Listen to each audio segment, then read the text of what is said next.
Donne-nous aujourd'hui notre pain quotidien. La première partie de la prière enseignée par Jésus concerne le nom, le règne et la volonté de Dieu. Que son nom soit sanctifié, que son règne vienne, que sa volonté soit faite.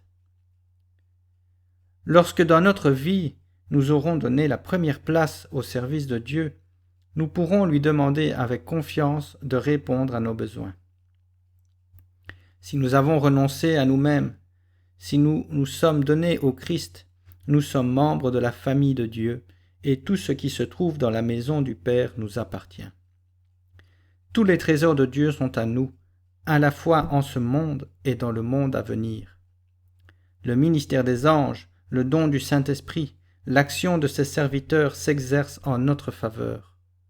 Le monde et tout ce qu'il contient est à nous dans la mesure où cela peut contribuer à notre bien. L'inimitié même des méchants, en nous disciplinant pour le ciel, se tournera en bénédiction. Si vous êtes au Christ, tout est à vous. 1 Corinthiens 3, verset 23 et verset 21. Mais nous sommes dans la situation d'un enfant qui n'est pas encore entré en possession de son héritage. Dieu ne nous confie pas les biens précieux qu'il nous destine, de peur que Satan ne nous séduise par ses artifices, comme il a séduit nos premiers parents dans le jardin d'Éden. Le Seigneur les garde pour nous, hors de l'atteinte du destructeur. Comme l'enfant, nous recevrons jour après jour ce qui est nécessaire à nos besoins quotidiens. Notre prière de chaque jour doit être « Donne-nous aujourd'hui notre pain quotidien ». Ne soyons pas découragés si nous n'avons pas assez pour demain. Sa promesse nous dit « Aie le pays pour demeure et la fidélité pour pâture ». Et David déclare « Si j'ai été jeune, j'ai vieilli. Et je n'ai point vu le juste abandonné, ni sa postérité mendiant son pain. » Psaume 37, versets 3 et 25.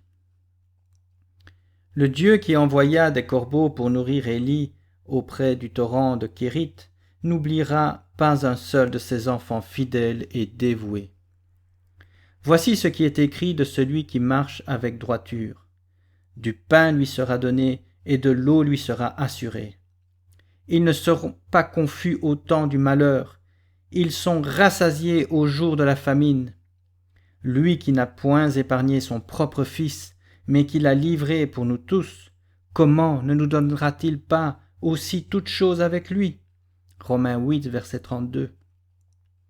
Celui qui déchargea sa mère, veuve des soucis et des inquiétudes de la vie, et qui l'aida à subvenir aux besoins du ménage de Nazareth, sympathise avec chaque mère dans ses luttes pour assurer la nourriture de ses enfants.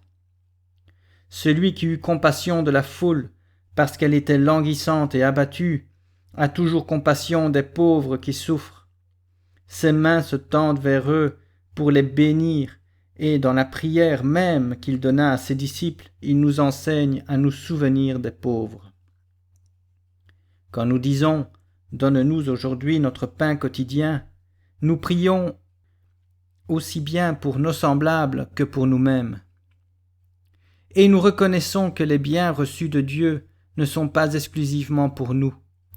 Dieu nous prête afin que nous puissions venir en aide à ceux qui ont faim. Dans sa bonté, il a pourvu au soulagement des pauvres. Et il dit « Lorsque tu donnes à dîner ou à souper, n'invite pas tes amis, ni tes frères, ni tes parents, ni tes voisins riches. Mais lorsque tu donnes un festin, invite des pauvres, des estropiés, des boiteux, des aveugles, et tu seras heureux de ce qu'ils ne peuvent pas te rendre la pareille, car elle te sera rendue à la résurrection des justes. » Luc 14, versets 12 à 14.